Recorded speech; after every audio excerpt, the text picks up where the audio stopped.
नमस्कार दोस्तों, आज के इस वीडियो में हम कक्षा 7 हिंदी की बेटी कविता पढ़ेंगे।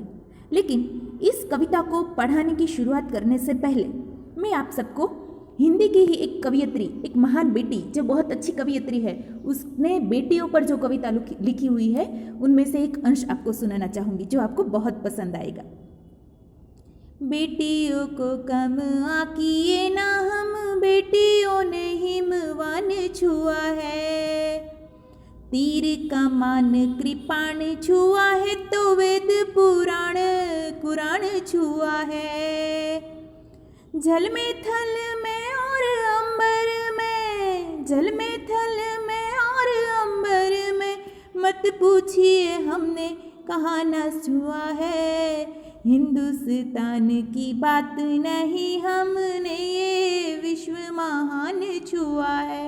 हिंदुस्तान की बात नहीं, हमने ये विश्व महान छुआ है। जी हाँ दोस्तों, आज के इस विश्व में बेटियां, महिलाएं सिर्फ घर का काम ही नहीं करती है, साथ में पढ़ लिख कर आगे बढ़ती है और विश्व में अपना नाम रोशन करती है। तो ऐसी ही सुंदर कविता हमारे पुस्तक में भी है, बेटी, जो आपकी पहली कविता है। सबसे पहले हम इस कविता को गाएंगे और बाद में हम उसको समझेंगे और अभ्यास एवं स्वाध्याय की भी चर्चा करेंगे। तो सबसे पहले मैं आपको यह कविता सुनाती हूँ। यह कविता मैं आपको सुनाती हूँ, आपको भी ऐसे रोज घर पे यह कविता गानी है और कंठस्थ भी करनी है। बेटी हूँ मैं बेटी, मैं तारा बनूंगी, तारा बनूंगी, सहारा बनूंगी। बेटी हूँ मैं बेटी, मैं तारा बनूंगी। गगन पे चमके चंदा, मैं धरती पे चमकूंगी, धरती पर चमकूंगी, मैं उजियारा करूंगी। बेटी हूँ मैं बेटी, मैं तारा बनूंगी। पढ़ूंगी लिखूंगी, मैं मेहनत करूंगी। अपने पाँव चल कर मैं दुनिया को देखूंगी, दुनिया को देखूंगी, मैं दुनिया को समझूंगी। बेटी हूँ मैं बेटी, मैं तारा बनूंगी।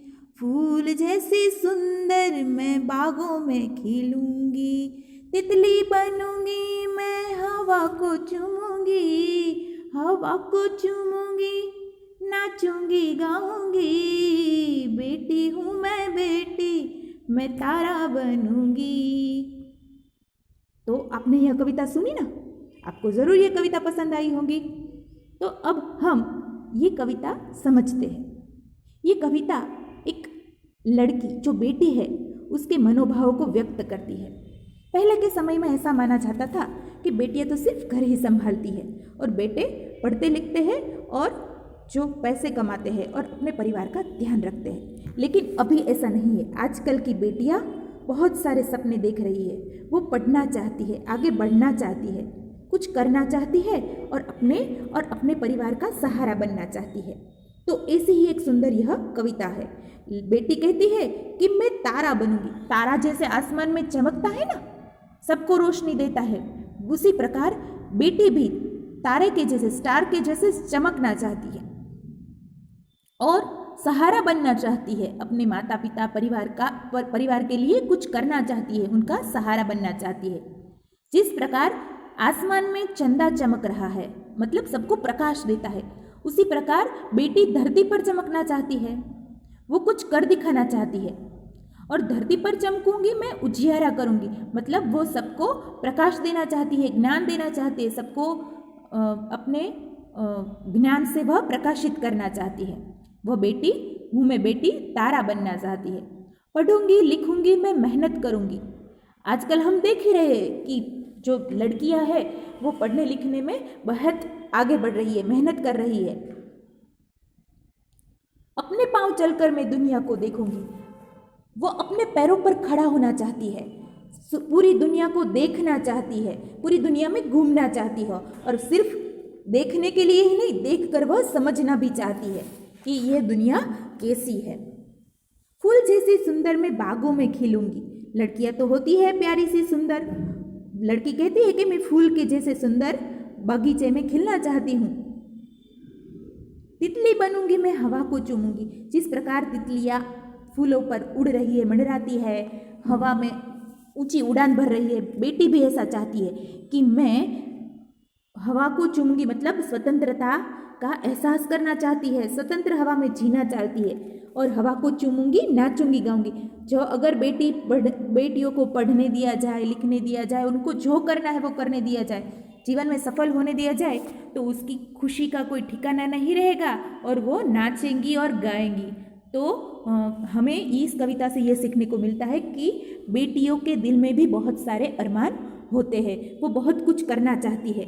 और आप में से जो लड़कियां होंगी उन्हें यह कविता जरूर लागू पड़ती होगी कि यह एक बेटी के मनोभाव आपके ऊपर भी उतने ही लागू पड़ते हैं। लेकिन आप में से जो लोग लड़के हैं उनको यह खास चीज़ समझनी है कि लड़कियां ऐसे विचार रखती है, उन्हें भी पढ़ने का अधिकार है। आपके घर में अगर आपकी बहन हो, आपके पड़ोस में कोई लड़की हो, तो उसका आपको लड़की है तो कुछ नहीं कर सकती ऐसे करके अपमान नहीं करना है। उसकी जो भावना है उसका हमें कदर करना है।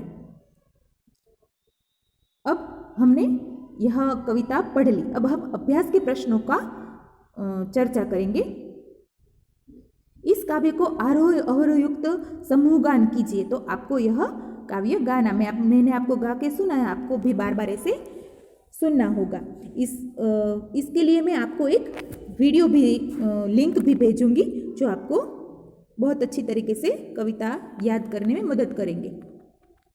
प्रश्न दूसरा है, निम्नलिखित प्रश्नों के मौखिक उत्तर दीजिए। आत्मनिर्भर बनने के लिए आप क्या करेंगे? आत्मनिर्भर शब्द का अर्थ क्या है यह पहले आपको समझना चाहिए। आत्मनिर्भर मतलब खुद अपने आप पर निर्भर होना। पैसा कमाना भी हो सकता है, घर चलाना भी हो सकता है इसका अर्थ। तो आप इसके लिए क्या करेंगे? स्वाभाविक बात है कि आपको तो अभी पढ़ना चाहिए, पढ़ लिख कर आपको आगे बढ़ना चाहिए। तो आप ऐसे लिख सकते हैं कि आत्मनिर्भर बनने के लिए मैं अच्छी तरह से पढ़ाई करूँगी या करूँगा और फिर अच्छे से काम करके मैं अपने पैरों पर खड़ा होंगी या होऊंगा। दूसरा प्रश्न है, बेटी पढ़ लिख कर क्या करेगी? हमने देखा कविता में कि बेटी कहती है कि मैं पढ़ूंगी, लिखूंगी, मेहनत करूंगी और अपने पांव पर खड़ा रहना चाहती है। वो खुद अब आत्मनिर्भर बनना चाहती है, दुनिया को घूमना चाहती है और दुनिया को समझना चाहती है। बेटी की तरह आप किसी का सहारा बनने के लिए क्या क्या करेंगे? हम बहुत कुछ कर सकते हैं। भले ही अभी हम कोई नौकरी नहीं कर रहे हैं या कहीं से पैसे नहीं कमा रहे हैं, लेकिन आप भी अभी इस उम्र में भी किसी का सहारा बन सकते हैं। आपके घर में जो बुजुर्ग है उनको आप उनके जीवन में मदद कर सकते हैं। आपके मम्मी पापा का भी काम में हाथ बटा सकते हैं। बहुत सारी चीज़ें हैं जो आप किसी का सहारा बनने के लिए कर सकते हैं। चौथा प्रश्न है, बड़े होकर आप क्या बनना चाहते हैं और क्यों? इसका जवाब तो आप सबको खुद ही सोचना पड़ेगा। हर किसी के मन में कुछ न कुछ तो स्वप्न होती ही है कि मैं बड़ा होकर ये बनना चाहती हूँ या वो बनना चाहती हूँ, और इसका उत्तर आपको लिखना है क्यों। आप जीवन में क्या करना चाहते हैं? जैसे कि मैंने पहले प्रश्न में, इसके पहले प्रश्न में बड़े होकर क्या बनना है और जीवन में क्या करना चाहते हैं, उसका उत्तर भी आपको खुद ही सोचना पड़ेगा। नीचे गए जो शब्द है उनका अर्थ शब्दकोश में से ढूंढकर आपको इन पत्तियों में लिखना है। सबसे पहले जो शब्दकोश में क्रम आएगा वह पहले, दूसरे में दूसरा शब्द, इस प्रकार आपको करना है। इसके नीचे का जो चौथा प्रश्न है उसमें शब्दों को उदाहरण के अनुसार उचित क्रम में रखना है। इस प्रश्न में, चौथे प्रश्न में आपको जो नीचे शब्द दिए गए हैं वह उनका क्रम बदल दिया गया है।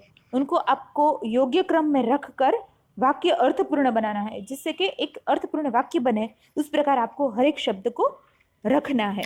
जैसे कि यहाँ पे उदाहरण दिया गया है चाहिए का प्रसार घर घर होना में शिक्षा। तो घर घर में शिक्षा का प्रसार होना चाहिए, इस प्रकार एक वाक्य बना हुआ है।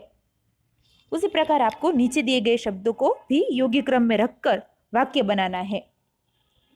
जैसे कि पहला प्रश्न है, पहला वाक्य है, पेड़ भारत का की है मूलतः नीम और धरती। इतने शब्द है, आपको सोचना है कि कौन सा शब्द मैं पहले रखूं और उसके साथ कौन सा सर्वनाम और जो उपसर्ग है वो जुड़ेंगे और कौन से शब्द उसके बाद आएंगे और वाक्य बनेगा। जैसे कि नीम का पेड़ नीम का पेड़ मूलतः भारत का है, भारत की धरती का है। इस प्रकार यह वाक्य होगा। तो यह सारे वाक्य आपको लिखने होंगे। यहाँ पर हमारे अभ्यास की चर्चा पूर्ण होती है। आपको यह आपकी हिंदी की जो फेयर बुक है, नोटबुक, उसमें यह लिखना है और आगे के वीडियो में हम स्वाध्याय की चर्चा करेंगे। नमस्कार।